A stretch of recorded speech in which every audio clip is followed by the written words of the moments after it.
Спасибо Коми, что приехала в Москву и привезла с собой частичку малой родины. Такими словами в эти дни делятся наши земляки в соцсетях.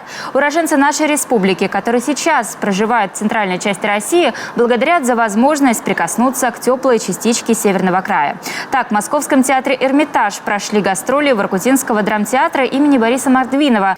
Зрителей было ровно столько, сколько позволил вместить уютный зал театра по законам сегодняшнего пандемичного времени. И надо отдать должное коллективу театра. Он мастерски справился с техническими проблемами постановки спектакля. Ну а после директор театра Елена Пекарь посетила Московский дом ветеранов сцены, где проживает всеми любимая воркутинская актриса, народная артистка Коми СССР Светлана Ивановна Фетисова. Совсем скоро она отметит юбилей, а потому ей были переданы многочисленные поздравления от коллег и поклонников. Дорогие мои друзья, дорогие воркутинцы, я вас всех помню и люблю. Большое спасибо за поздравления. Я тронута до слез. Всегда вспоминаю Воркуту, она в моем сердце навсегда.